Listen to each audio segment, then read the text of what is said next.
Welcome to NFL Daily, where we always hold on to the ball as we cross the end zone line. I'm Gregg Rosenthal here in the Talk Sport Studios. Early Monday morning, 1:15, as we start this show, the Week 5 recap show from London. I'm Gregg Rosenthal, and that is Will Gavin, Ollie Connolly.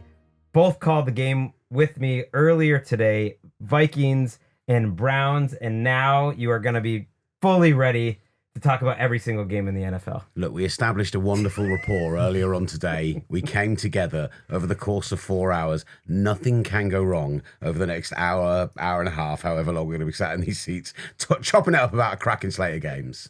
I cannot wait, and we had perhaps the game of the year in Seattle. Let's go. This will be a 39-yard field goal attempt. He has kicked a pair of 36-yarders. Chase McLaughlin. Can the Bucs win it on the road in Seattle? Spot down. His kick is airborne. It is long enough. It is good! And the Bucs beat the Seattle Seahawks. Tampa Bay 38.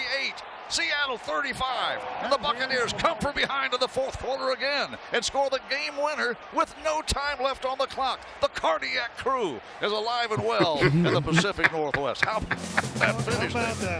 Oh, that is Gene How about that? Deckerhoff. And a little extra, how about that? At the end, Bucs win in Seattle 38-35. Yes, in a game where the Seahawks only had the ball 9 times and a 5 possession sequence where they scored a touchdown all 5 times. They find a way to lose to a Buccaneers team that is just finding different ways to overcome injuries week after week. They're 4-1. Seahawks fall to 3-2. Ollie Connolly, we did a draft earlier of all the games, and you were smart enough to take this game. What was the key for the Bucs?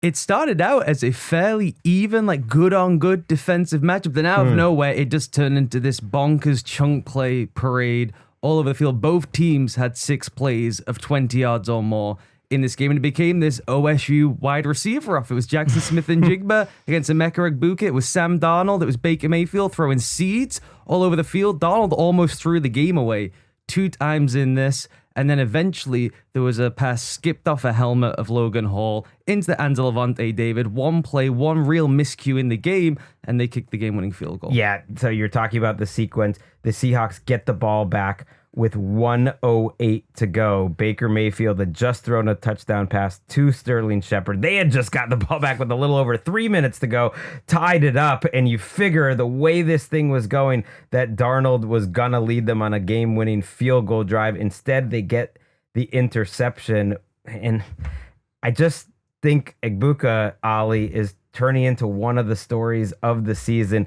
7 catches, 163 yards. He had an incredible touchdown catch on a beautiful throw by Baker Mayfield. What the heck? Let's already listen to that call. Third down, 15, Mayfield. Winds up, throws, caught, touchdown! Egbuka right on the money. Mayfield with a touchdown throw. And the Buccaneers are back on top. What a strike! Oh, I love that call from Kevin Harlan. And hearing him call a game kind of makes me realize how unfit I am, not only for the job we had earlier today, but for the job I'm doing right now. Like, I felt totally awake and I'm good to go until I started talking right now. But unfortunately, the Seahawks and Buccaneers defense were also a little out of sorts. Like, did you think this was good offense or bad defense in this game? I thought it was to open with good on good. And then both teams kind of splintered away. Neither could really get any sort of pass rush. They refused to send any kind of pressure. When they did, it was absolutely fried. Egbuka, I think, is just showing us he is in kind of the superstar category. And when he came into the league, it was almost he was this all-around pro player who would do all the dirty things for you and he'd just be a really reliable target. And I think he's showing he's levels above that already. I think the fact that it was all Baker today as well, like they couldn't get anything going on the ground, just 56 yards rushing today. Rashad White ended up being their leading man with their key guy out, and you just, I don't know, Baker, 379 yards. He made just dime after dime after dime. Like, there were so many great throws in this game. You mentioned Ibuka. Cade Otton had a massive game in this one. He came up with 4 catches for 81 yards, but all of them seemed to be drive extenders, huge plays that kept things going. And yeah, this Bucs offense just in the passing game were absolutely purring. Yeah, and the Seahawks were losing corners throughout the game. They already came in with injuries on the back end. Guys were falling all over the place. And Mike McDonald kind of put the bet on, I'm going to have to trust my downfall. We've got all this investment in these guys up front. I'm not a heavy pressure guy anyway. And so instead of trying to force the ball out of Baker's hands early by overwhelming the Bucs' beat up offensive line, he's like, let me just play coverage and we'll figure it out up front. And those guys just couldn't get home. Yeah, there were a lot of injuries on both sides. I think people are familiar with the Bucs' injuries on the right side of their line.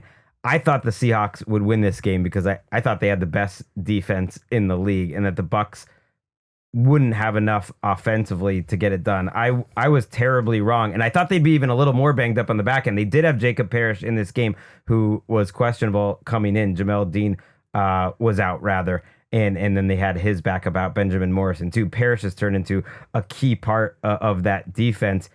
It is wild to see like a world where Baker Mayfield has 4 incompletions, almost 400 yards, and Darnold is matching him. Like, do you find any of this like fluky or like that it can't continue, Ollie, when you watch it on a week-to-week basis? These two guys were going to be doing Quarterback Island later this week, and Sam Darnold is, I think, made an extremely strong case, and Baker will be staying there. Darnold in this game made 2 or 3 candidates for throw of the year by the end of this season. And whilst doing that, there was 2 opportunities for the Bucs that iced this game early. Zion McCollum effectively dropped a 99-yard pick 6 in the end zone. The Seahawks score on that drive. There was an interception that was chalked off because Zion McCollum had a penalty on the play. But I feel like Darnold, just the way he's playing, the confidence, the control, ripping it to every area of the field, almost feels more sustainable. With Baker, it's like in Grizzard, he's found kind of the perfect match of we are hyper-aggressive. We're getting rid of a lot of the fancy Liam Cohen, trying to overcomplicate the game. It's time to just gun it. We've got weapons all over the place. They are the perfect, like, pop a Zim pouch and let's go drive down the field type offense duo together. I love how they are surviving this portion of the schedule, and I keep thinking it's going to get easier. But they have the 49ers, they're at the Lions, and then at the Saints before their bye. But they're kind of showing that they are one of those teams that can win while hurt. And so when they do get some of these players back later in the year, at 4-1, I think these 2 teams, it's safe to say, are going to be in the mix at the end of the year. Yeah, that's it. And when it comes to, you talked about the injuries up front, Mike Evans obviously out at the moment. Chris Godwin back and had a few nice catches. So I think went 4 for 27. But it's more that factor of, like, you said it, constantly finding a way to win. Baker Mayfield, whether it was because he was under pressure, had to scramble, had to make quick throw, like he just every time decision making was the right thing, and he just went out there and balled. And I don't know, there's very few players. He might not be playing the best quarterback in the NFL this season. They might be relying on time and time again game-winning drives. All 4 of their wins this season have come on game-ending scores, literally as the clocks hit 0. They are that team who just find a way to win somehow at the death of games. What their total, 4 wins, 9 points. That is their total over those 4 wins. So I don't know. I kind of back them in any game. And I look at that next stretch, and I think 49ers, maybe on the road of the Lions, is a tough one. But Saints, Patriots, Bills, kind of fancying them in all of those games right now. I feel like they can win any kind of game. This was a shootout kind of game. And I think I look at them defensively. They may have the best all-around collection of defensive back talent in the league right now. And in this game, it was interesting because for Mayfield, he has the more impressive stat line. Darnold had the more difficult to make throws. These were really high degree difficulty throws. Smith and Jigba was out of his mind down the field.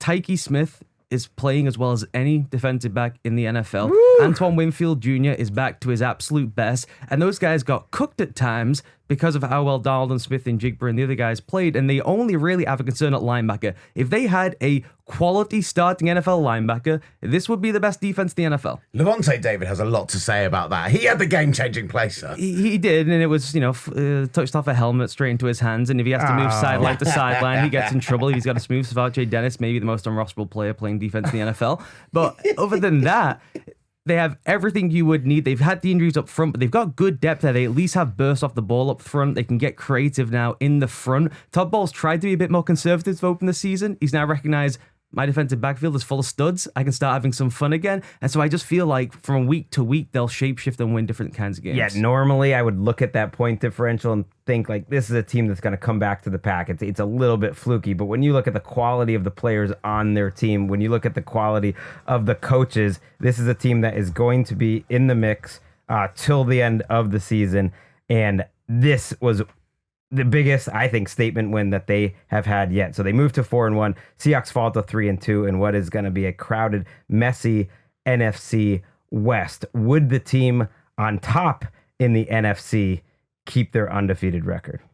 3 players in Hufanga, Key, and Jones on the goal line. Snap. 3-man rush.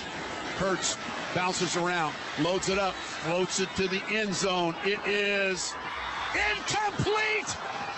No flags! Denver was it! Oh, that is Dave Logan on KOA. Yes, a Hail Mary attempt from Jalen Hurts from in front of the 40-yard line that seemed to hit the hands of every single player on the Philadelphia Eagles and the Denver Broncos. It was A.J. Brown and Devontae Smith. I think it hit all 4 of their hands, but Surtain was over there. Brandon Jones was over there. Ultimately knocked away, and the Denver Broncos go into Philadelphia and get a 21-17 victory. The Broncos trailed in this game, entering the fourth quarter 17-3. They always start taking out those stats of like the Broncos under Sean Payton hadn't won a game down 14 or as a franchise, and I don't know how many decades the Eagles hadn't blown a game like that in so long, but they started making that comeback, the Denver Broncos. And I thought this was really impressive by running the ball. Mm-hmm. And sometimes that's what you need to happen. Bo Nix was struggling throughout most of this game, but they started leaning on the Eagles defense late in this game. J.K. Dobbins finished off a long drive. Nix blew one drive at the end, but he also had a 3rd and 15 that I thought was maybe the key play of the game. A beautiful throw up the middle to Cortland Sutton, 34 yards on that play to Sutton. Sutton ends up beating Quinyon Mitchell for, I think, 8 catches and 80 yards when Quinyon Mitchell was in coverage. Way more than any game in Quinyon Mitchell's career in terms of the yardage that he gave up, Will. And this Broncos team gets to 3-2, and the Eagles continue to be this very strange team that can look perfect for a half at a time. And they did more or less in the first half of this game and then fell apart down the stretch. You mentioned how they lent on the run late on. Bo Nix was averaging 4 yards an attempt entering the fourth quarter. Ends up going 9 of 10, 127 yards and a touchdown in the fourth. So yes, they lent on the run game, but it allowed Bo Nix to build off it and it allowed them to pin back that Eagles defense. They got a couple of really key calls go their way. The grounding call went their way. The Zach Bourne roughing the passer as well. But I mean, Ollie came up with a phenomenal stat while we were watching the game earlier. From an Eagles offense perspective, last week in the second half, they didn't throw the ball at all. Not once. Jalen Hurts did not release the ball from his hands in a forward motion in the entire second half. And then today, Ollie, it's all they did was throw the ball despite being up 2 scores. All they did. Some of that, to be fair, was RPO stuff, so it can muddy the water slightly. But this feels like a Nick Sirianni loss to me. We talk all the time about organizational victories. The Broncos went on a long scoring drive in the fourth quarter, the 10-play touchdown drive. The Eagles come straight out, 3 and out, and hand the ball back to the Broncos. They again go down the field and score. And there was just a chance there to try and take some of the sting out of any hope of a comeback. And it just felt like Sirianni, the game got away from him. Saquon Barkley, after that 47-yard catch, Philly punted on the next 4 possessions, converted just 1 first down. And this was the key. 23 passes to 1 design run in the second half. And the crazy thing is, in the first half, it was pretty pass heavy as well. It was working, though. It does feel like the Eagles are always responding to whatever the narrative is. They did that last season. They did that in this game. They got the ball to A.J. Brown early. Devontae Smith goes 8 for 114, including a beautiful deep catch over Riley Moss. I mean, it was the big day for the white cornerbacks rather, Riley Moss versus Cooper DeJean. DeJean had an incredible play in this game. And if A.J. Brown hadn't slowed up on this one route where they had everything worked for this double move where he's on the inside, seemed to work, and he slowed down, Hurts overthrows him. Who knows how this game looks, but I think Brown kind of gave up on that route. You mentioned the second touchdown drive by the Broncos, and yeah, this game was sleepy for so long, and they finally get that first one where they really are running the ball well. The second drive, which I mentioned that Cortland Sutton pass was part of it. The very next play is Evan Ingram going in for a touchdown. And then one of my favorite moments of the entire weekend, Eagles are winning 17-16, and Sean Payton decides to go for two with 7.5 minutes left in the game. Let's listen. Troutman, Atkins, Franklin, tight trips right, Sutton, tight left. Dobbins behind Nix. Play fake. Nix rolls to his right. Throws the ball in the end zone. Franklin has it. 2-point conversion is good. That was an awesome play call, and it's one that Bo Nix said after the game. They'd been repping in practice for 2 or 3 weeks. He said he wasn't surprised because with Sean Payton, like, you're never surprised. But there was something about that play in that moment that was intelligent, and I just thought he had a feel for the game there. And you think about how this game ended, where the Broncos go on another drive when they get the ball back. They tack a field goal on, and it leads the Eagles to needing a touchdown at the very end of the game instead of needing a field goal. And look, you talked about the Eagles reacting to what the outside sources were saying, what everyone was saying about them. I think to an extent that's Sean Payton going, no, I can still get in my bag. I am able to scheme things up for Bo Nix. I think they'd heard a lot about how stifled the offense was. And while they still, again, started slow in this game, I think that's Sean Payton bringing back a little bit of the old Saint Sean Payton magic and, you know, feeling himself a little bit. And that's what we need from him if they're going to go far this season, if they're going to be a playoff team. They come to London at 3-2 now, and it is a huge difference to being 2-3 and coming out on an international trip. And Peyton will do anything to stick it to Fangs. You know that he really felt that one.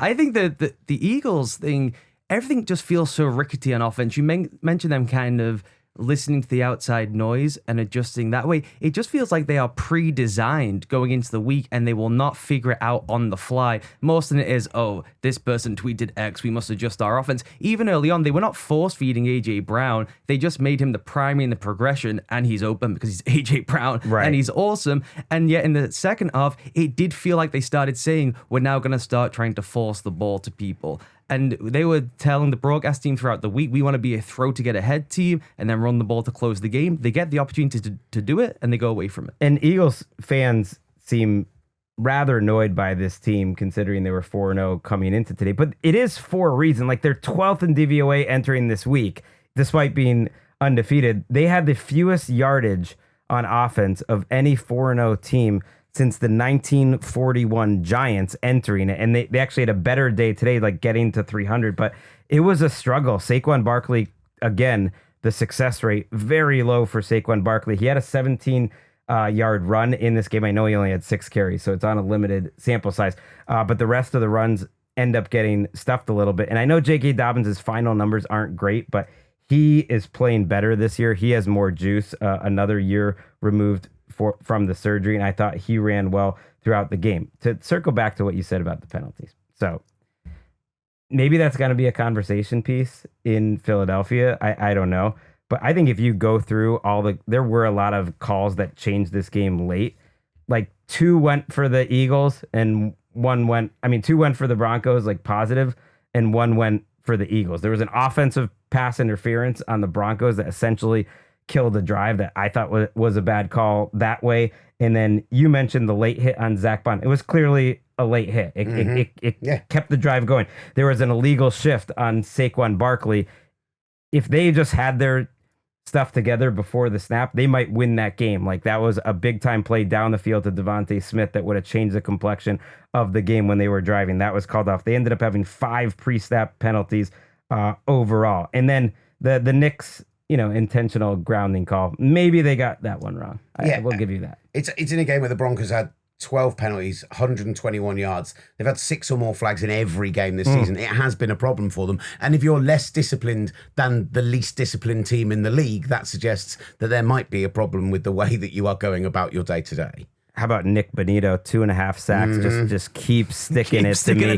And the Eagles get the ball back and eventually do get in position, but it was made much tougher by Nick Bonito getting a quick sack at the start of that drive. I feel like part of the tension in Philadelphia is in their bones. They feel this defense isn't quite at the level it was when it closed last season. So they're looking around going, well, can the offense then rise to the level of being a top 10 unit so we get 2 top 10 ones if we don't have a top 2 defense? It just feels there's ways to get at the Eagles defense now in a way that wasn't last year. They aren't quite package things the way they did do a year ago. You either force them to get really big and they don't quite have the bodies up front when you go big on big with them. Then if you spread them out, they're just lacking in the secondary. So it feels like they are 1 or 2 pieces away. Maybe some internal development, Jelix Hunt, someone like that coming on, maybe trying to find some outside help. I know Zadarius Smith had a sack today. Maybe they could go and find another edge rusher on the market. Yeah, that would help.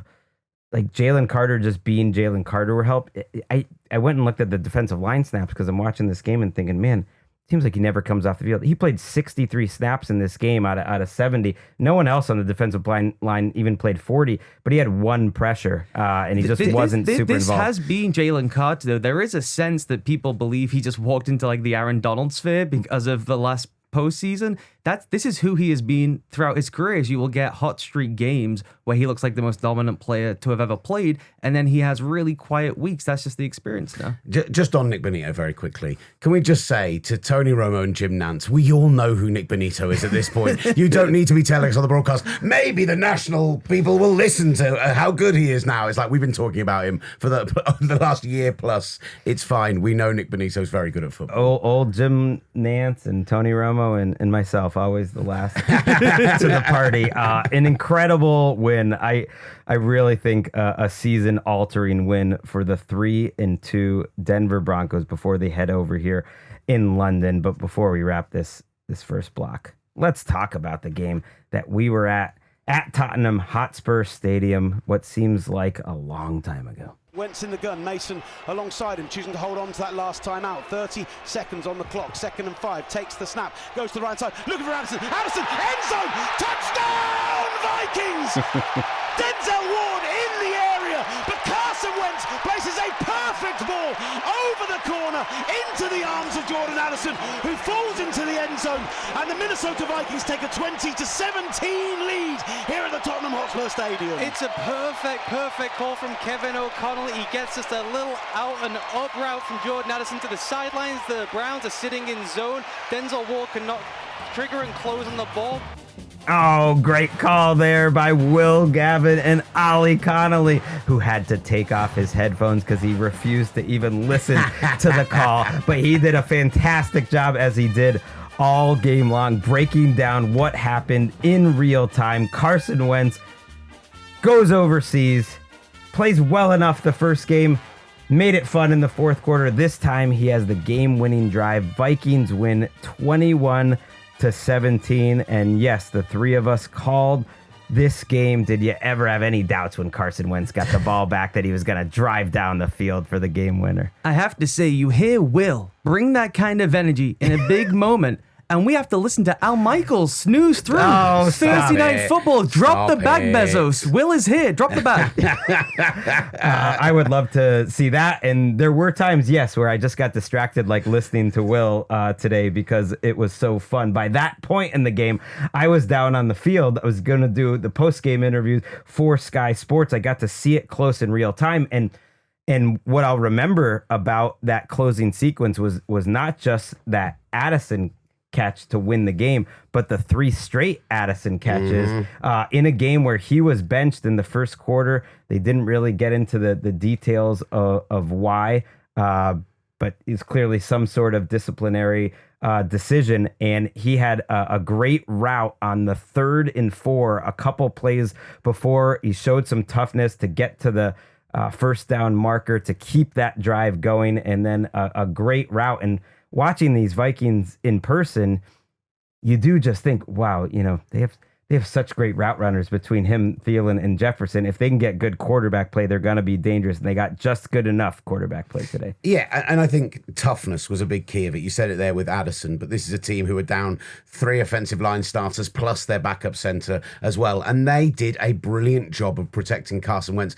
He wasn't touched, not a quarterback hit, not a sack through 2.5 quarters, almost through to the third quarter, and yet they started to get pressure late on, but Wentz goes out of this game injured in the second quarter after a quarterback keeper where he has taken the ball on a scramble and then ended up getting hit, comes back in, leads those 2 touchdown drives. Let's not forget, they had a missed field goal in this game and the 2 fumbles as well. Like, in theory, this could have been a big Vikings win, but they find a way to win it late. And, the Addison thing, you and I both spoke to him in the locker room afterwards. Very much a young man who held his hands up, who said, I spoke to the team, I fessed up, and I was very clear on, apologizing, and they've all lifted me up, and I wanted to go out there and prove myself, and I thought he was sensational in that fourth quarter. Yeah, and there's just no one doing it like Kevin O'Connell right now. The plan to try and neutralize Myles Garrett, given what is going on all around the offensive line, and then you see mid-game, the Browns open up, they're going to play a ton of man coverage, that's what they do. O'Connell is trying to gamify the matchups to try and make things work.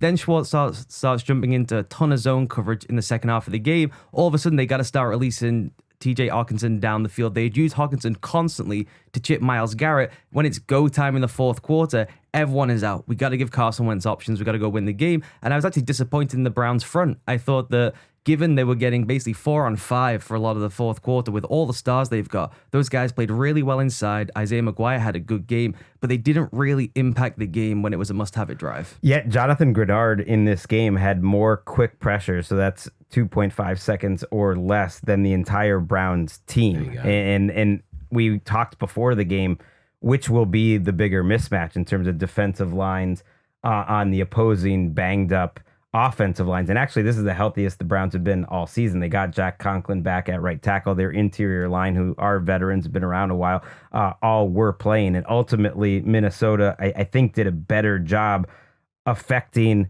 Dylan Gabriel, who played well. I know it wasn't amazing, and you can't give too much credit to an offense and a quarterback that had the ball 4 times in the fourth quarter, couldn't score, couldn't move the ball at all in the first 3 drives where they really had a chance to put it away. But I kind of give the Vikings pressure credit there, and I think they actually did have a better chance to win with Dylan Gabriel playing today than if Carson Wentz had played. Yeah, I agree. And it was decision-making. It was time and time again, under pressure, not panicking, making the right call, taking the check down, taking the throw that was available to him. And I just think there were 2 or 3 times where he either threw the ball away or had a good incompletion when he wasn't trying to force things in. And you just thought he's a guy who's I banged this drum all of last week, 63 starts in college. Now, it doesn't necessarily mean you're going to come up to the NFL and be all that. We've seen a quarterback playing for the other team in this game who struggled mightily coming in, despite having a lot of starts in college himself in J.J. McCarthy. But he just looked very assured. He looked very ready. Yes, they weren't able to quite put it together. They had a key drop from Jerry Jeudy early in the game, his 5th of the season. They kept in key moments, not finding the playmakers, but they ran the ball well with Quinton Junkins. He made right decisions. The Cleveland Browns were in this game and had a lead late on, and I was more impressed with them offensively than I expected to be. Yeah, I thought Gabriel looked comfortable with the speed of the league, and that's kind of the first thing you're looking for. For a 94th overall pick to step into a game in Week 5 on the road internationally against Brian Flores, I don't know what more you could expect. Don't turn the ball over. Don't make too many ridiculous-looking throws, and he didn't do that. He played within the rhythm of the system. He extended plays a couple of times. I thought he had really good pocket feel. When things were caving in, he did not just fold up. There was only one instance where he really got jittery in there and made an off-target throw. For the most part, he was stepping up and kind of slippery in the pocket, climbing through, finding open receivers. And we only really saw one flash of what are the limitations, which was the Hail Mary attempt where he loops it so high up in the air that when they come back the second time for a second chance of the Hail Mary, they say, let's get away from that. We'll have to run a crosser. We don't think he can drive it down the field. And that ends the game with a tackle in bounds. Can we give Ollie Connolly a shout out? Please. Pre-game, he told us there was going to be a trick play early in this game. He said it was that kind of game, the way it was set up, 2 defensive teams, and then they come in, the Minnesota Vikings run the Wildcat, Cam Akers, touchdown throw to the widest open Josh Oliver he will ever be in his career. We spoke to Josh Oliver after the game. Not the most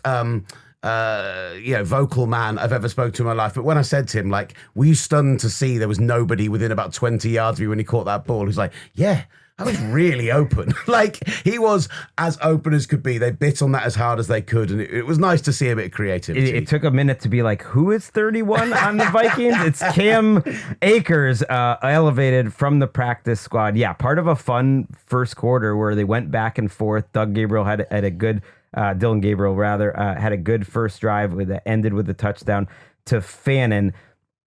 One of the best moments I thought of the game was third quarter. The Vikings had taken the lead on a Jordan Mason run, and then the Browns respond quickly to a man who was really soaking up the love in London, David Njoku.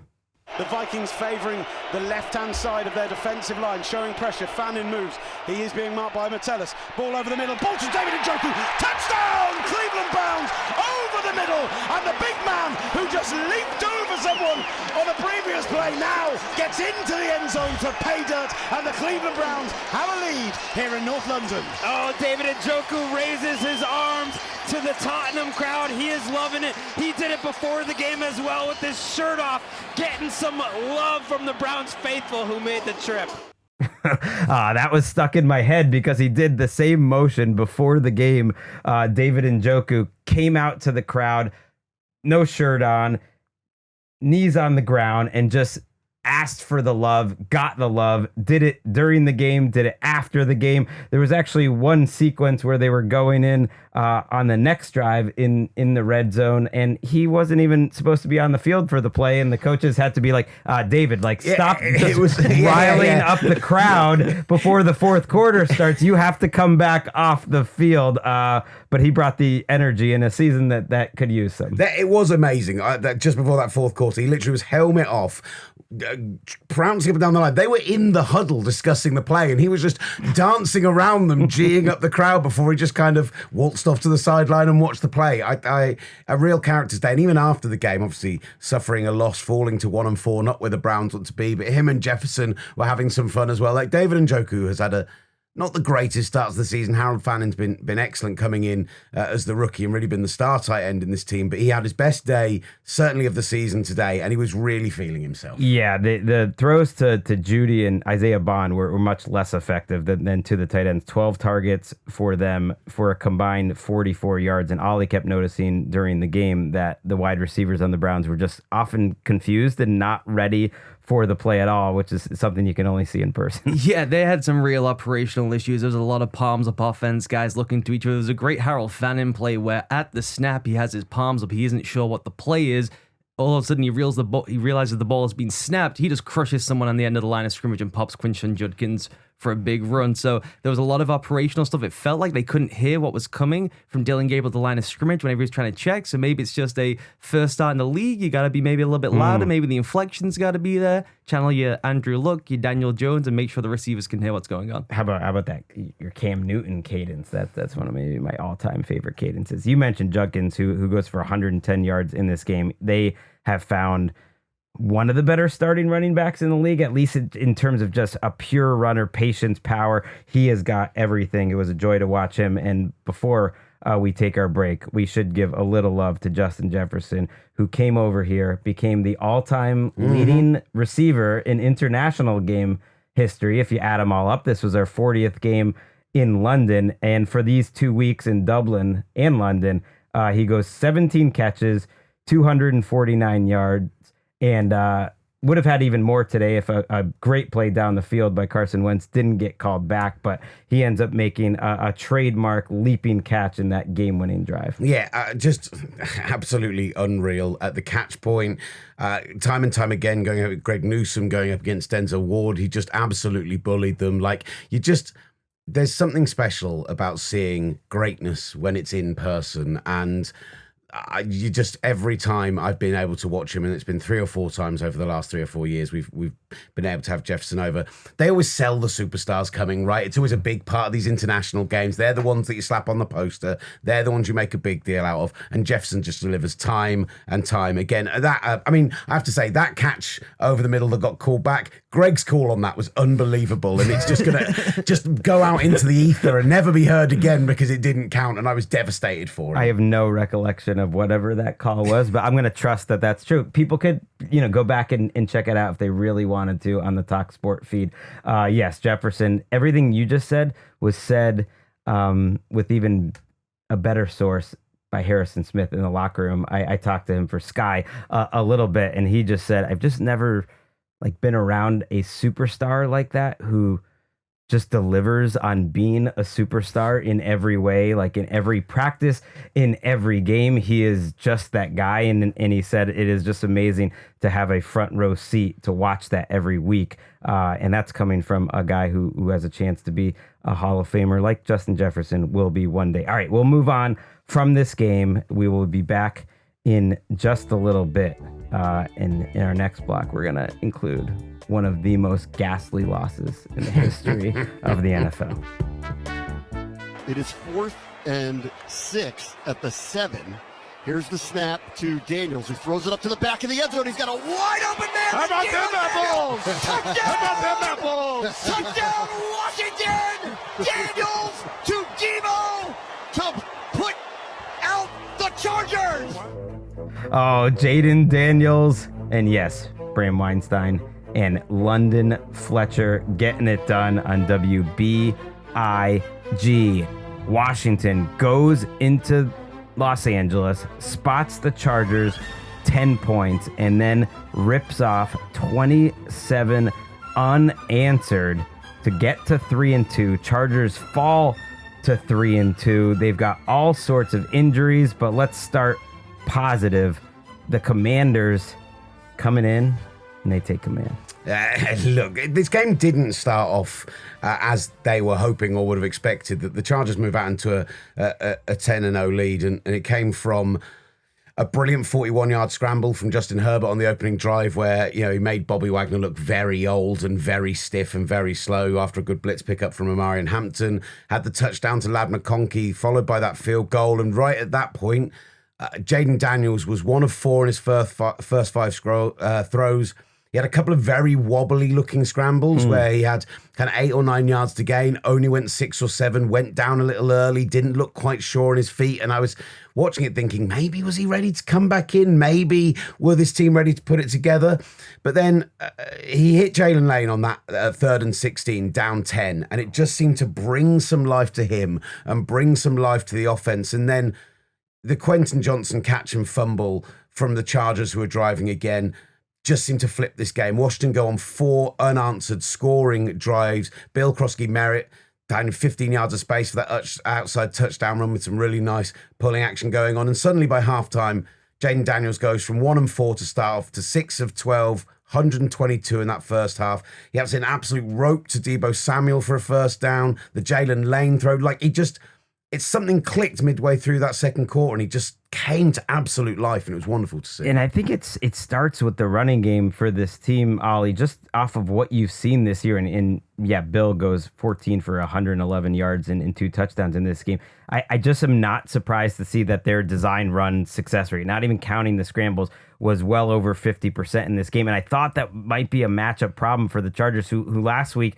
kept letting the Giants run all over them too. And the Commanders seem like they have a nice base of their offense with their running game. Yeah, it's a brutal matchup for the Chargers. They in their run fits and their run defense, they don't move an awful lot if you move. And Cliff Kingsbury is really, really intelligent about making sure he can kind of move the numbers around to get good angles for everyone. A lot of pullers and movers in this game, a lot of runs to the perimeter that broke away for extra yardage. So it felt like a bit of a schematic mismatch just by design. You still have to go out and make the plays, and the Commanders did it. My main takeaway from the game was just the Chargers, particularly on offense, everything is so difficult for them. And I know it was really fun in the opening few weeks of the season watching Justin Herbert put the cape on and all the early down throws and kind of channeling it through the vision of they're evolving in a sense and putting the ball in Justin Herbert's hands. But the degree of difficulty down to down is so high for them. Everything is so reliant on him making extraordinary throws, having to go and create with his legs, leading the team in rushing again. It just feels unsustainable, and I think we've seen it now for the 2 weeks in a row. Big offensive line issues for this team. Losing Joe Alt as well. Mekhi Becton left the game in game. Herbert sacked. There was that delayed bits that Jordan Maggie had.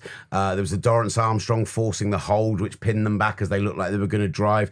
Big 29-yard completion to Keenan Allen gets called back for an illegal formation when Trey Pipkins isn't lined up on the line of scrimmage. Like, it just time and time again, they were killing themselves with these mistakes. And just every time you thought that Herbert had something going, you just find yourself rolling your eyes and falling back in your seat and thinking they've managed to do it again. And one thing they've lost is the ability to go to Ladd down the field. That was a real go-to staple last season. Part of that is the offensive line. Part of that is they need him to be the kind of underneath security blanket. And so then just naturally, Quentin Johnson slots into place as more of a downfield threat, and Keenan Allen becomes the get out of jail free card. I can throw it kind of off the field to the sideline. Keenan will go get it for me. He does the vet stuff. So they've lost some of the McConkey explosiveness down the field, particularly in the middle of the field. He used to puncture right through the middle of coverage last season. You get these huge explosive plays, and now so much of it is underneath and hoping he'll break 3 or 4 tackles and go make a play for you. And it just feels like a real key easy element of the offense is gone. So Herbert sacked 5 times in this game.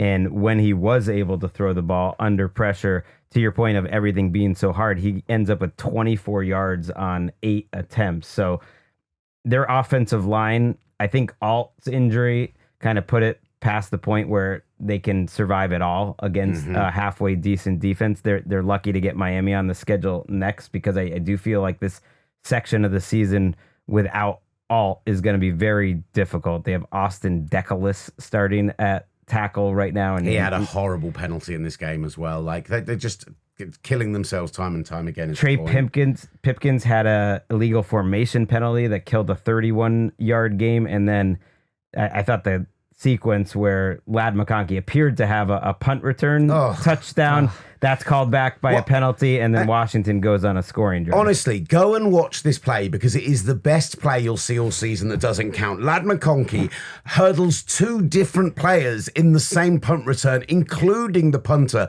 only to have Marlowe Wax called for running into Tressway in the back of the end zone. It is... If you've not actually seen it, if you've only heard about it, if you've only seen it on the play-by-play or on the score sheet, it is so worth watching, because it just showed you exactly what Ollie talks about. Ladd McConkey is so explosive, so brilliant with the ball in his hands, given a little bit of space, and yeah, that was a devastating play. And he only ends up with 5 catches for 39 yards, gets the early short touchdown, but no plays down the field. The game really ended with Herbert and the Chargers on the doorstep, trying to cut the lead from 20 to 10 to 20 to 17. But he's a little too hot on his first down throw. They lose 3 yards from the 1-yard line with Kamani Vidal, and that sets up the Chargers on a 3rd down play. They had 1st and goal at the 1. Here's the snap to Herbert. Washington brings 4. Throw. That one's tipped. And picked off by Mike Sanders, still at the 1-yard line. What a pick by Sanders, still, and a stop on the goal line. Mikey Sanders still just played Justin Herbert like a puppet. He ran this exactly. He knew exactly what route he was going to get. Jumps in front of that play and intercepts this pass. Mikey on the spot is what we're going to call it. That's the energy we need out of you, Ollie. I thought that was harsh from London Fletcher, by the way, because clearly Johnny Newton tips the ball at the line of scrimmage, and that's why Mike Samuelson is able tough. It's to live. get to It's live. But it was a case of there was the drive just before that where they got to the 4th and 2, and then he just pinged the ball off Tyler Conkin's face mask when it could have been a completion into Washington territory. And then that was a really great drive that just died in the red zone, and just... I think we can't really do better than Ollie did earlier. It just, everything was tough for them in that from quarter 2 onwards, basically. Yeah, and I wouldn't say this is like a rejuvenation of the Commanders' defense. I still think they got some pretty severe structural flaws. Okay, but they've been better this year, and maybe better is average. But seeing what they've done so far this season, don't you think they've been kind of up and down in a way that there's more ups maybe than before? I think they have some pretty serious issues. When they're in man coverage, they have 2 sinkholes on the field. And Wagner, who I love, but in space is a problem. Marshawn Lattimore is an absolute disaster at this stage of his career. And in zone, they they've had more busts than any team in the league this season, leading to explosive plays. So they're still in this kind of push-pull tension and bind, but they are vicious. They fly to the ball. I do think they'll create a bunch of turnovers down the stretch. I think they're better. I think the Washington Commanders are just putting together a squad where I don't know what they're going to be like exactly, but I have a little, even though I know they made the NFC Championship game a year ago, I think they have a chance just off what we've seen to be better, because I think they're not playing at their very best on offense yet. I have serious doubts about their mobility on the defensive side of the ball. And you know, Bobby Wagner, obviously, as we've talked about a few times, is the kind of statesman, the elder statesman of that. Just the last couple of things to mention on this game. Omarion Hampton left the locker room with a boot on his left foot after going out of the game late on, and we wait for an update on that injury, but that could be a tough one for them. And just to mention the final drive, because it kind of gets forgotten about because the game was almost killed off by the inception. But they go 13 plays, 99 yards, eat 6.5 minutes off the clock. There are 2 big scramble plays for a combined 20 yards from Jaden Daniels. They kept bringing in Trent Scott as a 6th lineman on that drive as well, went heavy up front, and they just ground the Chargers down. And as much as I'm kind of talking out both sides of my mouth here by saying I am concerned about the defensive side of the ball, that for me was their best drive of the whole game, because it just showed winning in a different way, winning with that run game that you talked about, and just burying the Chargers when they had the chance. They're winning games without Terry McLaurin, with Deebo Samuel as the centerpiece receiver, and he goes 8 for 96 today. One big play from Luke McCaffrey every week, which is better than what they were getting last year, and making it work, whether it's Mariota or Jaden Daniels. So I just give them some credit for managing what could have been a pretty difficult start to the season. They're at 3-2. So are the Chargers. The Indianapolis Colts, they're even better. Out of the gun goes Jones, sweeping left. Taylor cuts back at the 5 into the end zone. He dances in again. 3 of them today. 3 touchdowns for Jonathan Taylor. The confetti flies, the horn sounds, and Lucas Oil Stadium is full of jubilation. The Colts now lead 38-3. 3 touchdowns today for Jonathan Taylor. Oh, and you know that Shane Steichen had an eye on the scoreboard. He wanted the 40 burger, so he went for the 2-point conversion. The Indianapolis Colts get to 4-1. They win 40-6 over the Las Vegas Raiders. That was Matt Taylor on WFNI.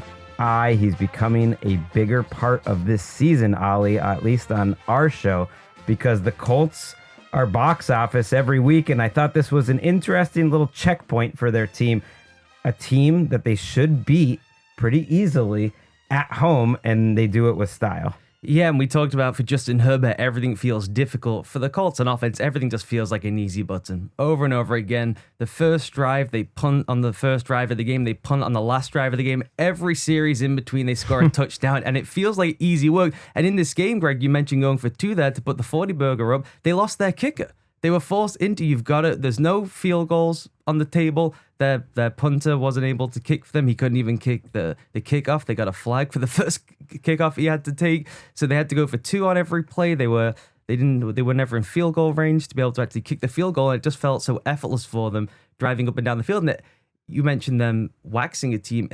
This is what they just do now, is they are playing all these poor teams and crushing them. And the Raiders fall to 1-4, and it just raises a larger point, which now is as good a time as any. I was counting it. We have 10 teams, I believe, at 1 win or less. Mm-hmm. Jets have not won a game. That does not include the Carolina Panthers, who feel a little bit like a dead team. And I don't think every 1-4 team is dead. I believe it's 8 teams that are at 1-4, and then another couple at 2-3 that are looking like a struggle. But I don't like that for the show, Ollie. That's what I think about first, that it does feel like there's a large group of teams already that if you're not crossing them out, like you're getting pretty close. And Geno Smith and the Raiders have now had 3 games this year where they just have not looked like they're in the class of the other team on the field. Yeah, and this one I think is particularly painful because the Colts have been a sensation, a surprise sensation really to open the season. We at least thought over the course of the season the Raiders offense would be frisky. it would keep them in games. They would be able to put up points. And I know they didn't have Michael Mayer and they didn't have Brock Bowers in this game. But again, everything felt like hard work for him. They could not protect Geno. Geno was making some really sloppy kind of I give up decisions. I'm just going to throw it into space because what else am I going to try and do with this thing? Another 2 picks in this game. Another one to Latu. Lou Anarumo still cooking out there for the Colts defense. The second interception is just a shallow throw into double coverage, which is truly like I don't know what I'm supposed to do. I don't really know what's going on here. I'm just going to throw the ball and hope for the best. And that's just not the Geno that we've seen. Look, no Brock Bowers and no Michael Mayers to kind of caveat that slightly. But Ollie and I did sit and have a conversation in the TalkSport green room, Greg, and we wondered if an intervention was required. Because we're both Geno Smith fans. We both love Geno. But is there a conversation about for me or for this Geno? Is working? No, we think for you, Greg. Do we need to start talking about Geno being potentially taken off the field for the Las Vegas Raiders? I mean, if he continues to have games like this, and that's 2 in a row, essentially. And look, the rest of the game, you can tell me more. Like, they move the ball, but it seems like everything's tough for them. Yeah, I think if you throw huge groaning, what is he thinking interceptions week after week, that's 3 out of his 5 games that have been disasters. I would say the 3 worst starts he's had since he took over in Seattle. Then yeah, that's going to become a conversation. We were in a very bizarre situation where I think everyone in this room sat and went, what are Seattle doing? Why are they getting rid of him? Why are they moving Sam Darnold? The Seattle offense looks like one of the best in the NFL, and unfortunately it's not working at the Raiders. So I think there's a lot of humble pie being eaten across the media landscape at the moment. And I think this, as I said, will be the most disappointing one of them all. They open this game. It's a pretty surgical drive. It's a really well-designed opening game script, given that they don't have the 2 tight ends. They start splitting Ashton Genty out. It creates some formational mismatch for the Colts. They can spring a big shot play to Genty. They start working some creative stuff off that. Then they just give up a huge sack in the red zone. They're forced to kick a field goal. And from there, it just was really discombobulated. They are such a up and down offense series to series. It looked to begin with like we were going to get maybe the offense from the New England day. But for the most part, they are always in 3rd and long. Always. And Geno, you mentioned if he's giving up the bad turnovers, these are not down the field rockets, 50-50, he gets picked off or misread a rotation and he shouldn't have made the throw. These are pretty lazy decision-making things. I got the bag, I got paid, I go from primary to second to check down, and I'll just let it go because I'm going to let it go and we stink anyway. That's how it feels to me. Ooh. At the same time, I'm not buying that Kenny Pickett is the answer. No. To any question that I would want asked. No, I think the marriage with him and Chip Kelly, which on paper was kind of like my football nerd dream. I've been lobbying for Chip to get back in the league with the new style of offense he was running at UCLA, then Ohio State for years and years. You see it come back to league with Geno, and it just feels like a complete misfit. Aiden O'Connell is on this roster. He broke his wrist and won't be back for another month. I do not think they're going to want to look at Kenny Pickett, but it's dark early that we're even talking about that. And you talked about like working easy or hard.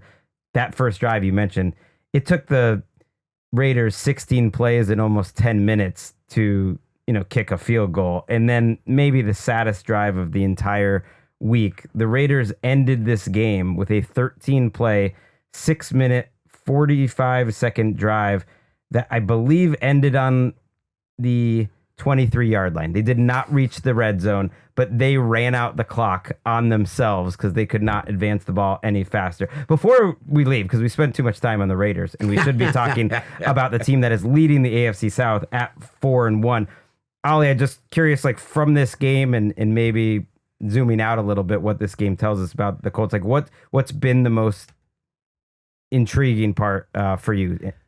I think the intriguing part to me is what they're doing defensively. I am a huge fan, probably the founder member of the Lou Anarumo fan club. And I actually thought I wrote a big piece about Lou on Friday that under the hood, the figures were not that pretty for the Louisons. And he was kind of getting some credit for how good the offense has been. And I think that was still kind of true in this game. But what he does do every single week is there's 3 or 4 things no one else is trying, and it always creates carnage. And he's always been the best game plan coach in the league. I think that's why he's so effective in the postseason. And when you try and outthink all the great ones throughout a regular season, unless you have overwhelming talent, you can become unstuck. But every week he's getting to some stuff that is just flummoxing even the best guys in the league.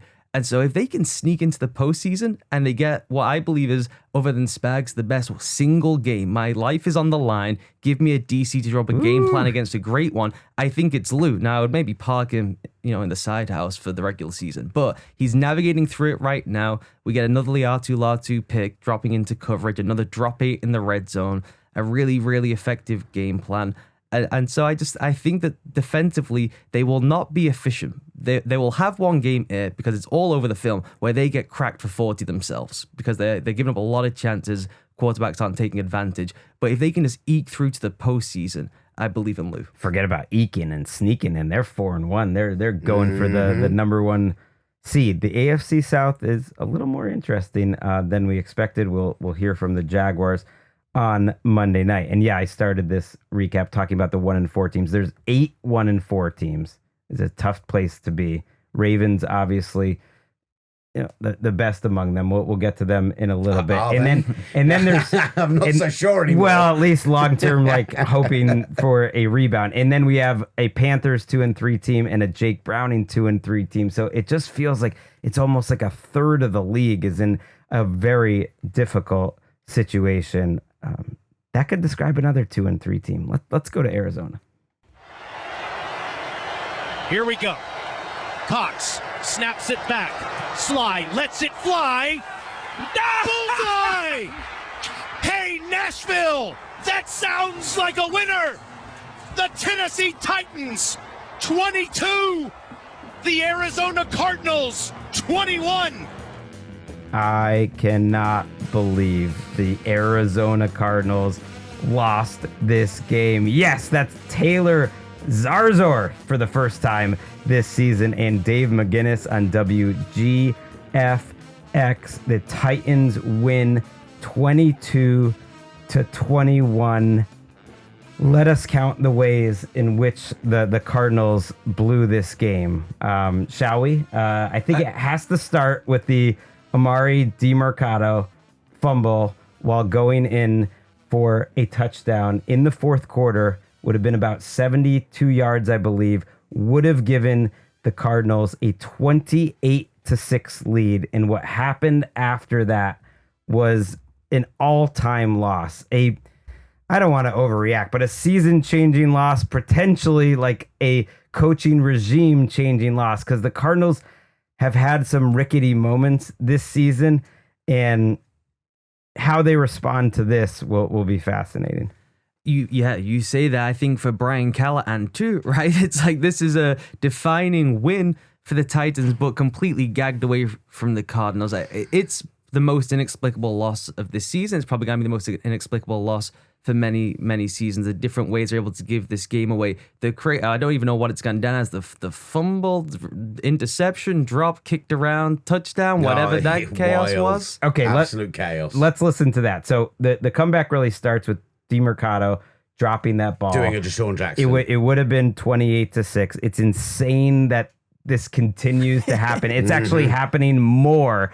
It is contagious. And they were trying to give L'Jarius Sneed, I believe it was, some credit on the broadcast for running after him. But DiMercato just dropped the ball. At that point in the game, the Titans offense had done absolutely nothing.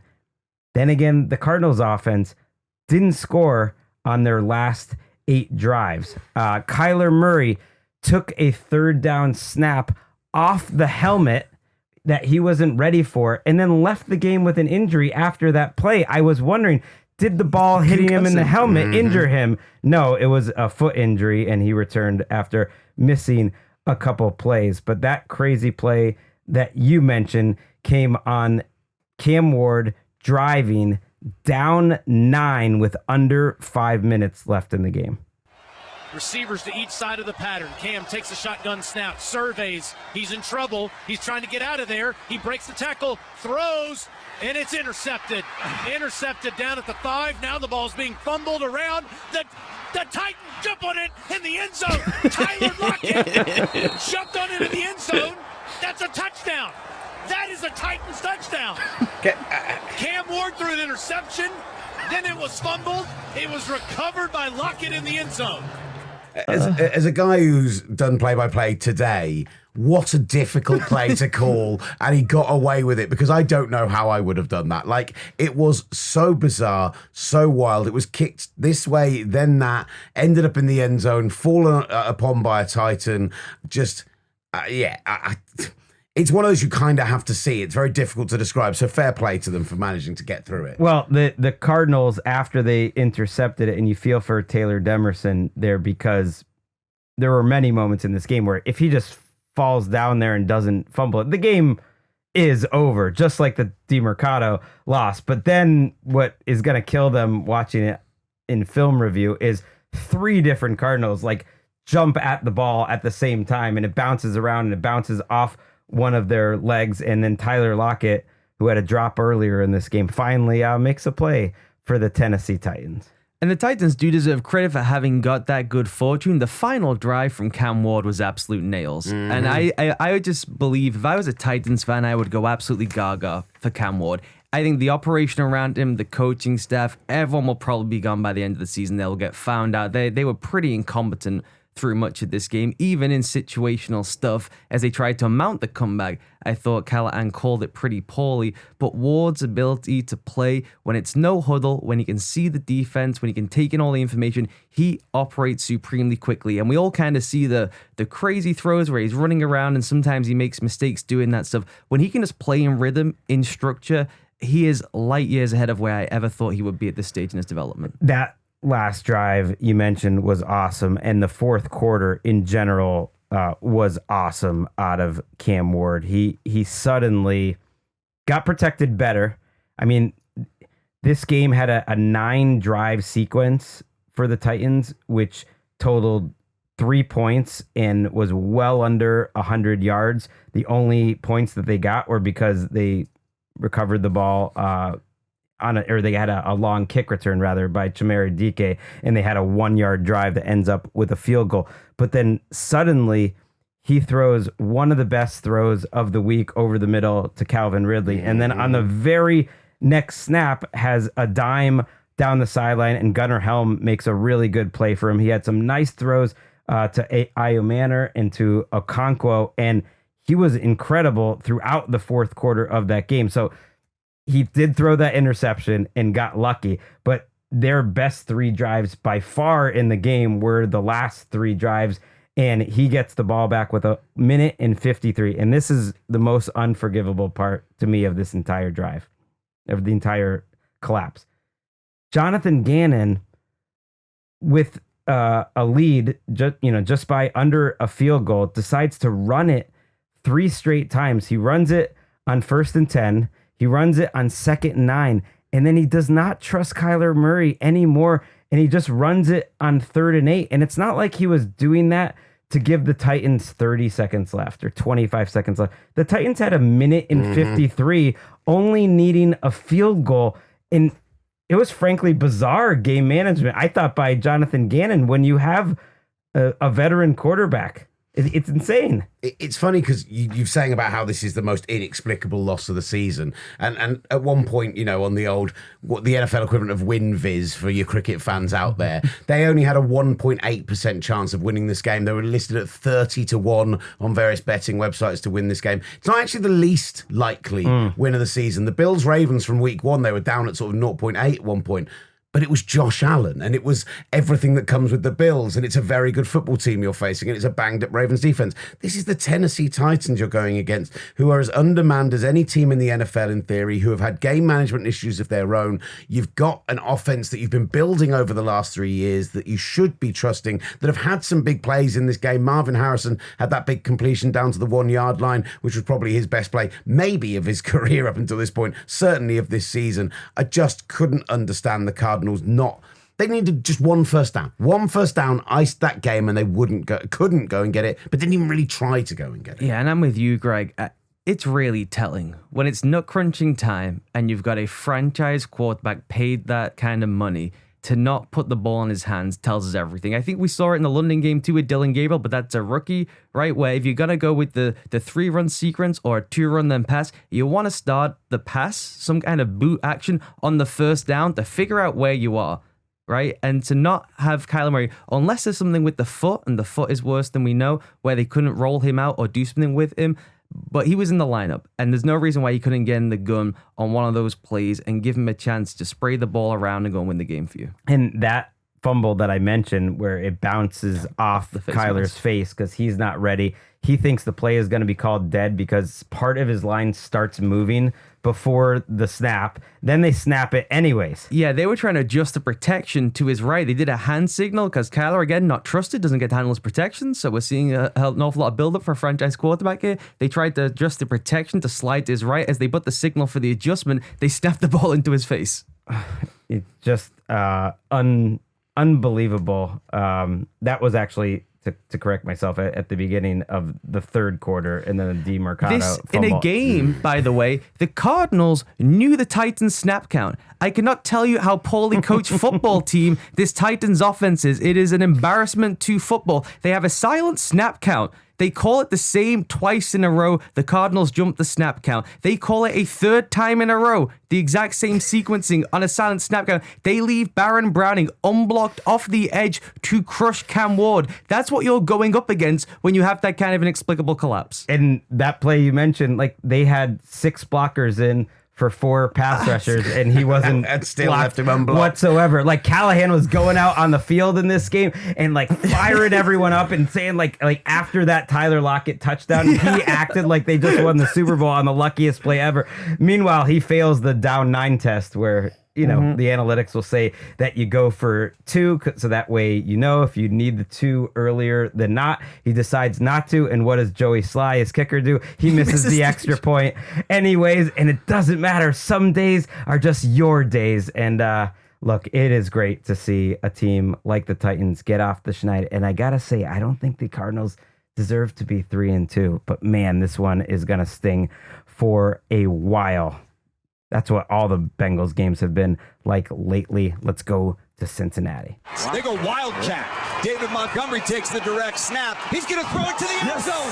Touchdown, Detroit Lions. Brock Wright. Who? Brock Wright.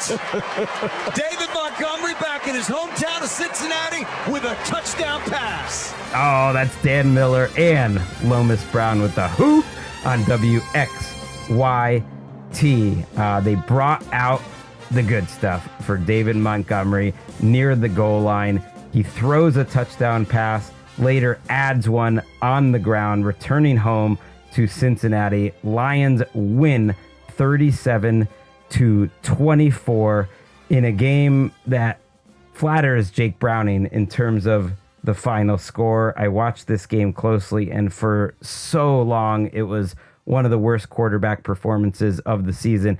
Eventually, Jake Browning gets it going and really helps out the fantasy owners for T. Higgins and Jamar Chase. But ultimately, the Lions were unbothered in this game. And I was thinking about, what you said, Ollie, on our podcast that went up Saturday about the biggest surprises of the season. And I know it was Jake Browning for most of this game, but watching the Lions just play ferociously on that side of the ball and really control the game in a game that the offense for the second straight week really didn't do that much for most of it. It's just showing that this team is extraordinarily balanced right now. Yeah, and I think that defensively, there may be down the line when we get to playoff time some concerns about this wholesale shift in philosophy where they're really pressure-based now. They're trying to be more creative. I think a lot of it is manufacturing production. Once you get against a really good team, that could be an issue, but they're all over the Bengals today.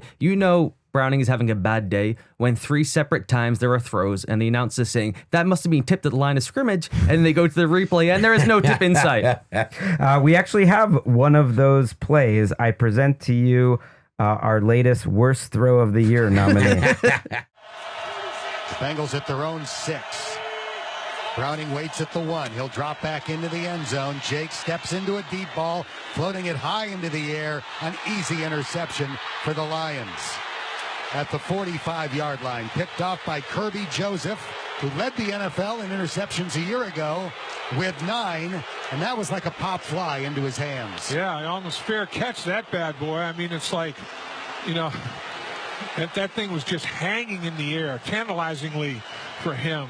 and he did not miss out on the opportunity to make a play. Oh, great job there by Dan Horde and Dave Lapham on WCKY. Yeah, that wrapped up what I thought was one of the roughest 3-play sequences I've ever seen, where Browning took a safety, or what appeared to be a safety, where he held the ball too long, but he got bailed out by a penalty, then rolled to his right, I believe, and tried to make a throw that like peak Patrick Mahomes probably shouldn't attempt. That should have been intercepted, and then that was followed up by the Kirby Joseph interception. Ultimately, I do like having the teams, Will, that you can just trust on a week-to-week basis. We know who these Lions are, and they're 4-1. And on the defensive side of the ball, Aiden Hutchinson had an absolutely sensational game today. 8 pressures, which is just one fewer than the entire Bengals pass rush put together. I just thought that it could have... There was only one of his pressures was converted into a sack, the one in which he stripped Jake Browning to blow up that flea flicker. But outside of that, like, I think he probably could have had 3 or 4 sacks today based on the way that he was playing. And look, I thought Amik Robinson had a good game. Kirby Joseph, as you mentioned already. Alex Anzalone getting an interception as well. Through 3 quarters, they looked absolutely lost, the Cincinnati Bengals. And yes, they put it together late with the garbage time stuff. But Jake Browning, 2 of 9 for 40 yards and 3 interceptions on downfield passes in the first 3 quarters. And then suddenly went 4 of 4 for 122 yards in the fourth quarter. It kind of feels like the Lions took their foot off the gas a little bit.